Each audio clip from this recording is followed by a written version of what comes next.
क्या राजस्थान में एक बार फिर से सियासी संकट की आहट हो चुकी है? क्या 2020 और 2022 की बगावत के बाद में एक और नई बगावत की स्क्रिप्ट लिखी जा चुकी है? आखिर क्यों सचिन पायलट ने इतने वक्त के बाद में अपनी चुप्पी तोड़ी और सचिन पायलट की चुप्पी टूटने के बाद में एक बार फिर से गहलोत आखिर क्यों इतना मुखर हो रहे हैं? क्यों खुलकर सचिन पायलट एक तरह से विरोध कर रहे हैं गहलोत का?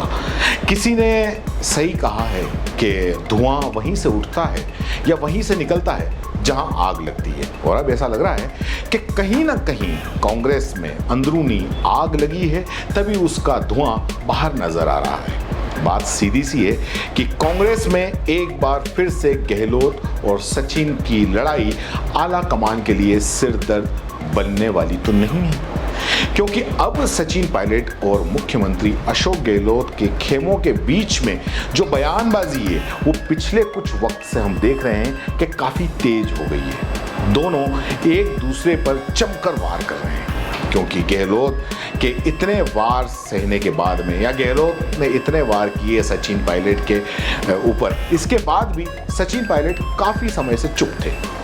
लेकिन आखिरकार सचिन पायलट की चुप्पी टूट गई। सचिन पायलट की चुप्पी टूटते ही गहलोत उनके सामने उनको नसीहत देने के लिए भी आ गए। अब गहलोत की नसीहत क्या नई सियासत की एक कहानी लिखने के लिए जा रही है? क्या सचिन पायलट की ये चुप्पी एक नई बगावत को जन्म दे रही है? चलिए आपको सिलसिलेवार घटनाक्रम बताते हैं जो कि गहलोत गुट और पायलट गुट के बीच में इन दिनों चल रहा है। क्या क्या बयान हुए, बयानों से क्या क्या तीर निकले, किसके ऊपर निकले, क्यों लग रहा है ये सारा का सारा आरोप कांग्रेस में एक बार फिर से बगावत की नई कहानी क्यों सामने आ रही है? सबसे पहले बात करते हैं पर्वत सर के विधायक हैं रामविलास गावड़िया। इन्होंने राठौड़ पर हमला करते हुए किया था। दरअसल पर्वत सर के विधायक रामविलास ने सचिन के जो हैं वो खास माने जाते हैं, क्योंकि उन्होंने 2020 की बगावत में सचिन का साथ दिया था।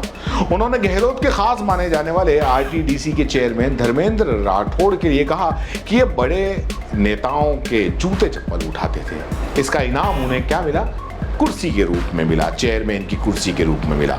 और राठौड़ ने भी वो चुप नहीं रहे, उन्होंने भी पलटवार किया और रामविलास गावड़िया को 2020 का इतिहास याद दिला दिया। लेकिन ये लोग तो चापलूसी करके नेता बने हुए हैं, कागजी नेता हैं, तो इस बात से हम तो कोई सरोकार रखते नहीं है। वो कहीं भी जाए और उनका क्या है, वो आज भारतीय जनता पार्टी के भी कई कार्यक्रमों में गए और मुझे लगता है कि उनको खुद को नहीं पता कि उनको करना क्या है। कभी बानसूर चले जाते हैं, कभी पुष्कर चले जाते हैं। अब एक और ये देखिए कि राजेंद्र सिंह गुड़ा के बयानों ने इन दिनों उधम मचा रखा है। आए दिन इनके बयान चर्चा में रहते हैं, कुछ न कुछ ये बयान बोलते ही रहते हैं, कुछ न कुछ इनका मीडिया के अंदर चलता ही रहता है। बयान में गुड़ा ने आला कमान को यहाँ तक खेद दिया अभी पिछले दिनों कि राजस्थान का मुख्यमंत्री बदला जाना चाहिए और इसका निर्णय जल्दी ही किया जाना चाहिए।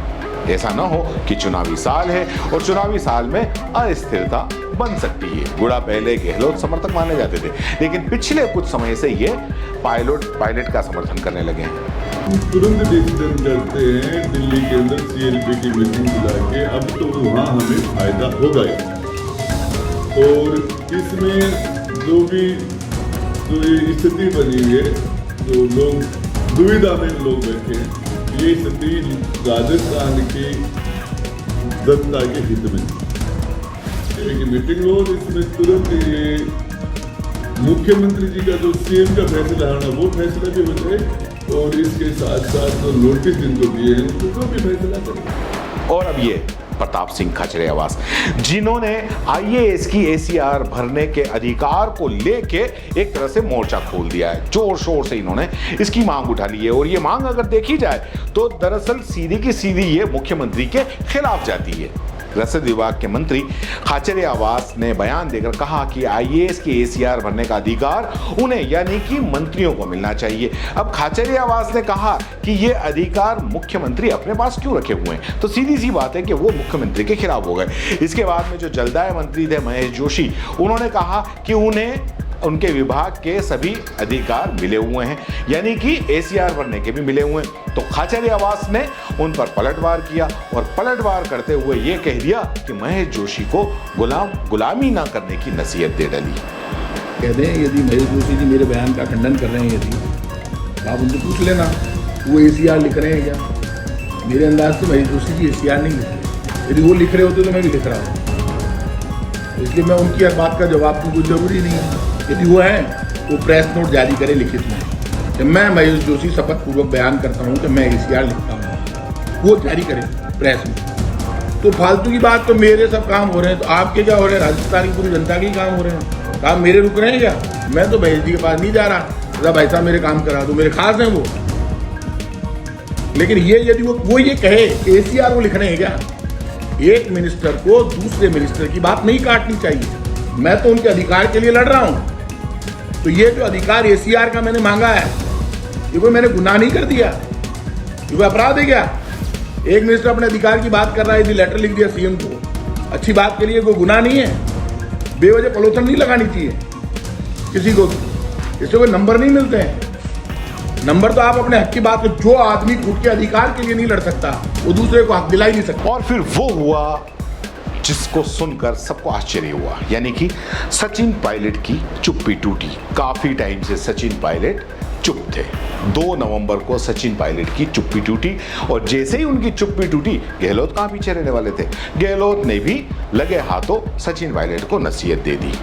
और विधायकों की जो सचिन पायलट दरअसल विधायकों की जो इस्तीफा की जो राजनीति थी, उसके बाद में लगातार वो खामोश थे।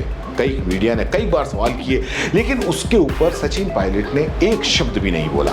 लेकिन 1 नवंबर को मानगढ़ धाम में PM नरेंद्र मोदी ने देश के सबसे सीनियर CM कह के अशोक गहलोत को सबसे सीनियर CM कह के उनकी तारीफ की।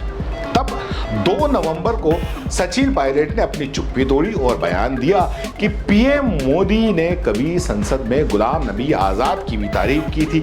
लेकिन उसके बाद में क्या हुआ सबको पता है, यानी कि गुलाम नबी आज़ाद ने कांग्रेस पार्टी छोड़ दी और नई पार्टी बना ली। अब ऐसे में गहलोत की तारीफ को हल्के में नहीं लिए जाना चाहिए। उनका इशारा साफ था कि ऐसा न हो कि फिर से PM ने अशोक गहलोत की तारीफ की, वो अलग हो जाए पार्टी से और नई पार्टी बना लें, कांग्रेस छोड़ दें। प्रधानमंत्री जी ने कल जो बयान दिए, जो पढ़ाइयाँ करी, मैं समझता हूँ बड़ा दिलचस्प एक घटनाक्रम है, क्योंकि इसी प्रकार प्रधानमंत्री जी ने सदन के अंदर गुलाम नबी आज़ाद साहब की पढ़ाइयाँ करी और उसके बाद क्या घटनाक्रम पैदा हुआ हम सब ने देखा है। तो बड़ा इंटरेस्टिंग डेवलपमेंट।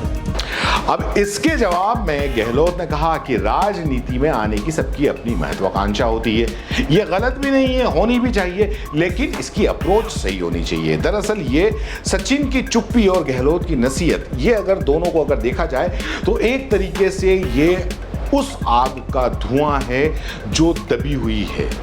और जब धुआं उठ रहा है और धुआं जब ज़्यादा उठने लग जाए तो सोचना चाहिए कि कहीं ऐसा ना हो कि फिर से कांग्रेस के अंदर बगावत दिखे।